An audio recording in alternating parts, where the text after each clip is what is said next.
Dobar dan, dragi gledatelji. Danas naša tema kojom ćemo se baviti pa nekih možda 5-10 minuta. Naišla je ta tema jer uviđam kako je LinkedIn među ostalima i mreža gdje je umrežavanje ono najvažnije.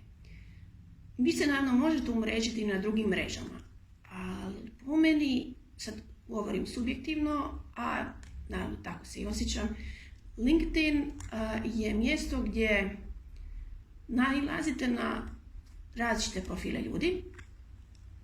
Malo svjetlo nije najbolje. Nailazite na različite profile ljudi. I sad, i želite se njima na neki način približiti. Možda imate iste interese, slične interese, ili čak i različite. Nekad se različitosti privlače. To je inače tako u vezama. A u poslu, naravno, dobro je okružiti se uvijek ljudima kojima možete vjerovati, koji nisu sebični, koji ne gledaju svoje interese i koji vas ne gaze. Jednostavno ne drže figu u džepu, tako se to kaže. Na LinkedInu je to moguće pronaći, ima takvih osoba, naravno da ima i onih koji vas gledaju onako malo poprijeko ili vas kritiziraju ili jednostavno nadobravaju što radite. Ili uvijek ćete naići na ljude koji su ljubomorni, ili zavidni, nekad opravdano, nekad bez opravdanja. Umrežavanje je nužno danas jer vidim po sebi. Pretonan post je bio o tome kako postoje dvije vrste ljudi. Znači postoje i introverti i ekstroverti. Ja se jednostavno ne mogu opredijeliti i reći kojem ja taboru pripadam, ali ekstrovert nikako. To se najviše vidi u društvu ili kad smo u skupini. Druga stvar u digitali, kada smo okruženi profilima, nepoznatim ljudima na LinkedInu, upravo u tom slučaju možda introverti dobivaju možda čak i više hrabrosti. Mene je to slučaj, recimo, jer u 3600 kontakata koje imam i najčešće tako i na Facebooku, to su sve ljudi koje znam, o kojima sam čitala, koje sam upoznala kroz LinkedIn. I meni je najinteresantnije u tom umrežavanju to da, pogotovo s ljudima koji nisu iz Zagreba, pratim njihove priče, pratim ono što se s njima događa, jako često ih komentiram i to sve totalno selfless, kako bi rekli, baš interesom, pravim tim autentičnim interesom. I kada se nađemo, eventualno, kada se uključimo u nekakve grupe, često se onda pitamo i kako ti je ovo uspjelo, kako ti je ono uspjelo. Čitala sam da se desilo ovo, da se desilo ono s tobom i kako je to prošlo. I to zapitkivanje, taj interes, znači pokazivanje interesa je tako pozitivno, sjajno. Zato je to umrežavanje jedna data mogućnost u LinkedInu koju morate iskoristiti. S tim u svezi reći ću da sam se ovih nekoliko mjeseci intenzivno umrežavala sa ljudima iz njemačkog govornog područja i ljudi mi govorili da su Njemci dosta zadvoreni,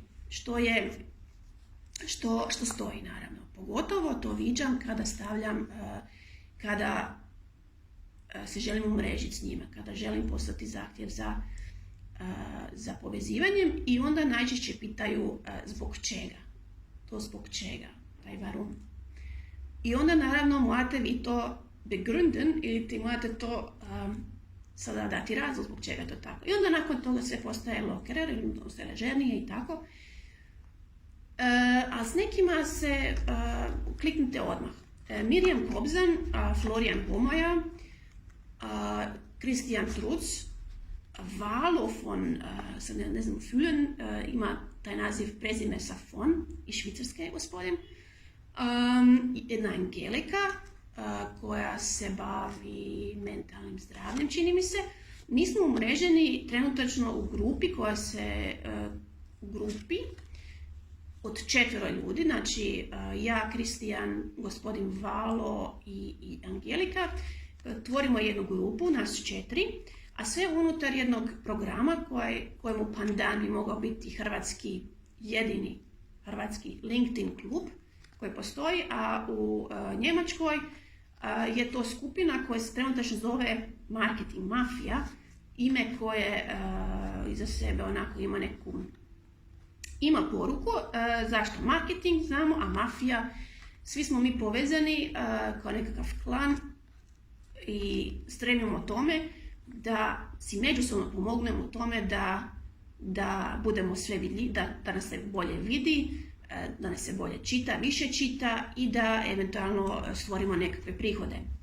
U toj grupi od 4 ljudi, petkom, rano ujutro u 8 i taj petak ujutro u 8 prethodio je ovom snimanju točno, razgovaramo o tome koji su nam tjedni izazovi, što smo napravili na LinkedInu, na koji način pokušavamo prodavati svoje proizvode, usluge i prošli tjedan smo se trebali u grupi još bolje upoznati i ukazati na neke ciljeve, ukazati na ono što radimo i što želimo postići.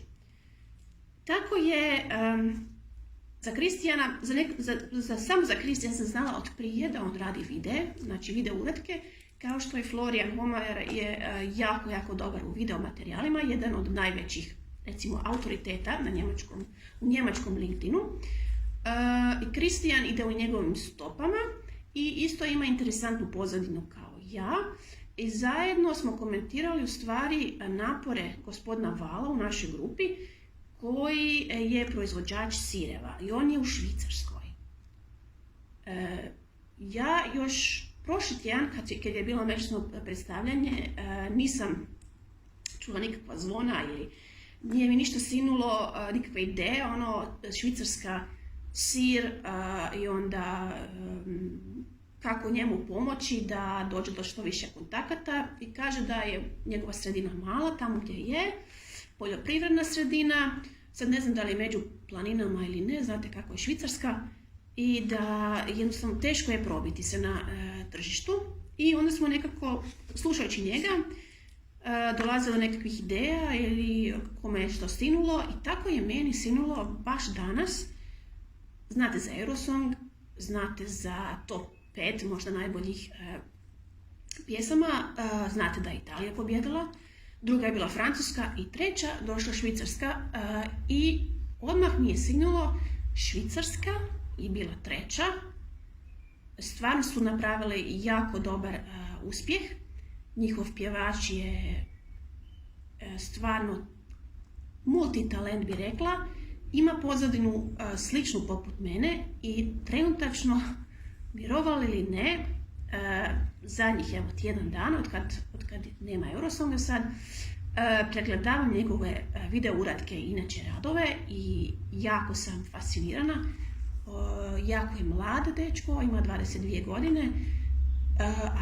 Što u stvari želim reći? Želim reći da on ima svoj Instagram profil. Mi nismo baš govorili o Instagramu, govorili smo više manje o LinkedInu. I na njegovom Instagramu, koji dosta nakažurira, naravno bilo je i puno sadržaja sad sa Eurosongom, što su dva tjedna čak, ja mislim, boravili u Rotterdamu. I najnoviji post koji je on objavio je nešto sa sirom i čokoladom, se sjećam. Neko mu je poslao vrećicu ili kutiju prepunu znači konfiture, kako bi rekli, prepunu slastica. Ima tu, ja mislim da ima sira, jer u backgroundu je svirala glazba sa cheese ili keze, cheese, mislim da cheese bilo. I to sam odmah sugerirala gospodinu Valu. On je to super sjajno prihvatio i Kristijanu se isto svidjela ideja, cool. Naravno da to nije ništa genijalno, ona ideja koja niko tu ne radi. Ideju sam čula ja mislim da su Bruki Težinješ također, ili mislim da su oni bili poslali, ja ne znam što su poslali, možda čokoladu, kraševu, ja mislim da su kraševu čokoladu poslali Harryu kad se on vjenčao. I slična taktika bi bila super, da se pročuje proizvod, znači sir, kvalitetni sirevi, znači firma od gospodina Valo u Švicarskoj, baš da se pošalje delegaciji Švicarske, znači Eurosonga i da se pošalje baš njegovom pjevaču Johnu, se zove John.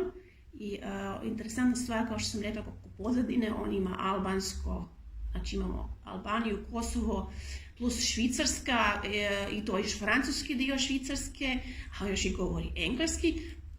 I tu sam se jako našla, mada naša Johnova i recimo moja pozadina je slična što se tiče jezika, ali kako je to sve startalo nije isto, jer on je rođen u Švicarskoj, a ja sam rođena u Mađarskoj, znači on je rođen tamo, a je tamo, još i uvijek tamo živi, tako da se nije maknuo. Samo su se, znači njegovi roditelji iz Albanije i Kosova morali preseliti. I da. Znači, interesantna ideja, svakako je interesantna ideja, jedva sam dočekala i baš sam jučer gledala taj video, jer rekla sam njima zašto ne bi on pokušao poslati sir, recimo njemu, i to bi bilo stvarno sjajno.